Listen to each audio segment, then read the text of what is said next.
method, saan nasabtan niya assessment method? This is for me, one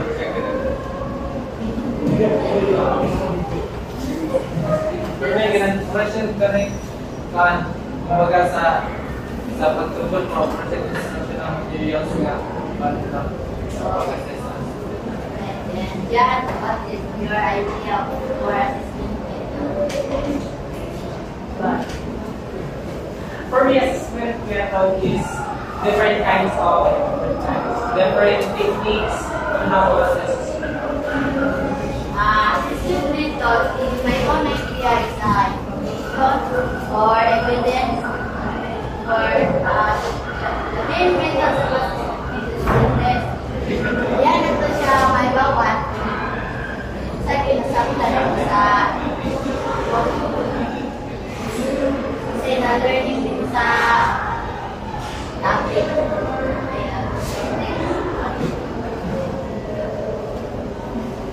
The teacher must create first a table of specification.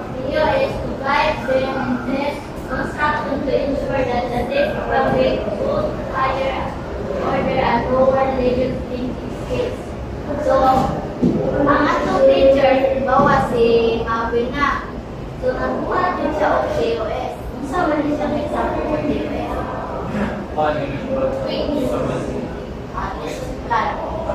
O, bala siya. Para may bawa niya kung ano nagtatugtado. Yan yung mga pinagkakong kung saan natin learning. Kung saan makain learning mo yan. KOS means natong record ba? Class record niya. Start niya pilay sa quiz, exam, or mga thesis, or oral, or mga assignment. Then, ang sample time sa KOS niya. Diba? Ano ay sa Excel? Wala siya Excel. Excel ni Excel.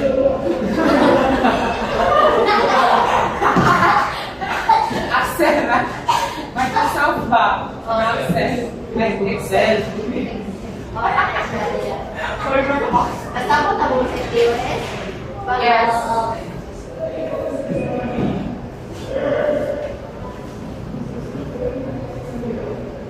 Assessment methods, they are two assessment, traditional o authentic assessment, traditional assessment o authentic assessment. But traditional assessment refer to the usual paper and pencil test which usually targets the cognitive domain. Whoever cannot accurately measure other domains of knowledge, such as the psychomotor domain and procedural knowledge. So, ang traditional assessment, so, ako naman ang traditional sa kuwan pa, sa Pamaagi. o pamagi, or tinuwan pa. Sa assessment, sa itong pag-study, balik siya, kasi nakunan ako sa itong one topic. They are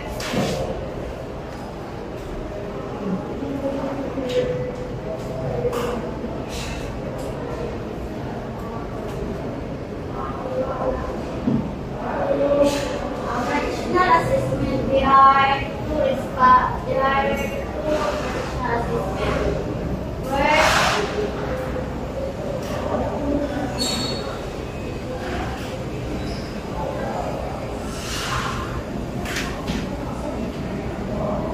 Where the selected responses o constructed responses.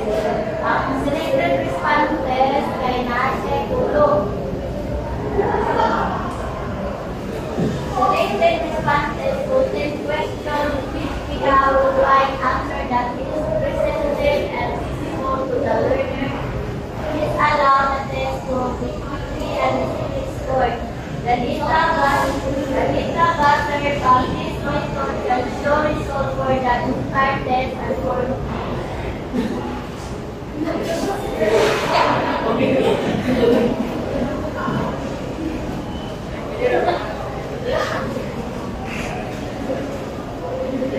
of selected responses.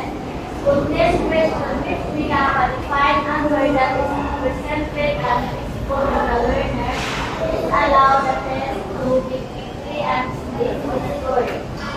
The data gathered from these methods can show results on the internet and for each item we can use not only for outcome assessment but also for improving any aspect of the teaching learning activity.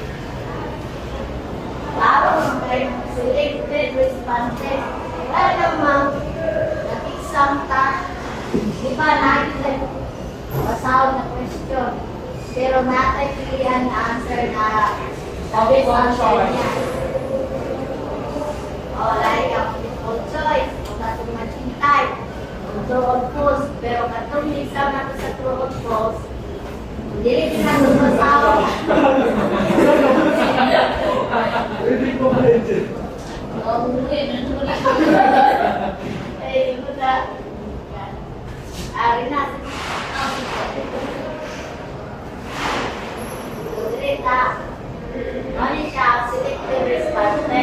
So true or false, a test with only two options, true or false, right or wrong. It has a modified true or false version wherein students are required to explain their answers in order to listen this part. So, ang true or false ay true or false. So, di ba, may nantas tayo na kainin nga sa false. Pero, ang technique sa ito mga isla, dapat natin tarungan na ito basa. Eh, kaya ang exam na ito, wala na ito dito ko dito.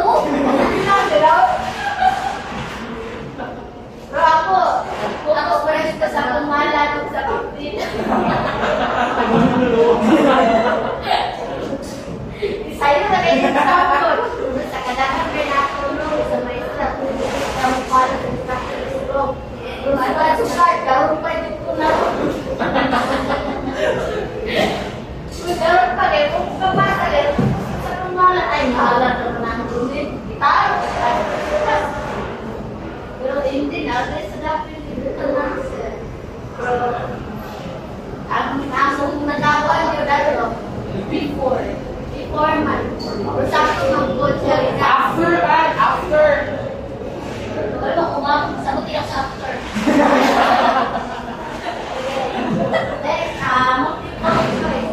Offers more options to choose from each item has two parts to explain which plays the question. And the option from which the student must choose the correct answer.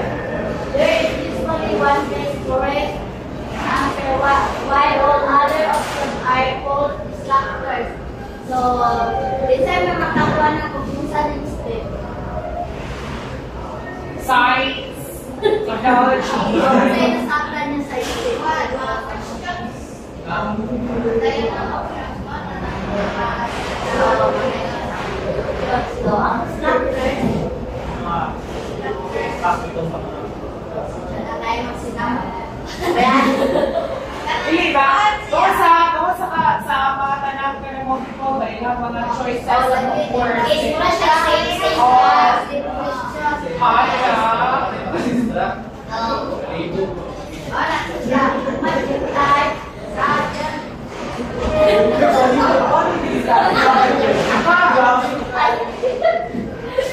Matching type is considered a modified multiple choice test wherein the choice is decreased as the items are matched with each other. So, kabalo na ito. Dubai. So, nakita na po nato eh. So, kung dapat talagang, sir, dapat nato yung the best. Masahon din nato ang pangutanan niya. Parehas naman ang question niya, di ba? Ay, sige, different pa rin mo naman. So, mas maayos yung daro magka-answer nila. Ako, nita, pag yun, the best mo, the best. Best weapon. Nasaksaw niya. Nasaksaw. Hilir ka po sa...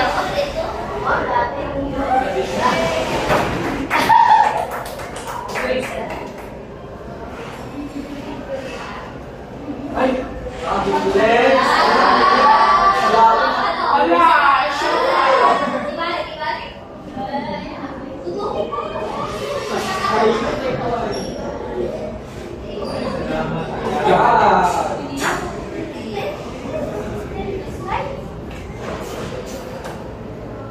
Wala, wala pa na-report eh.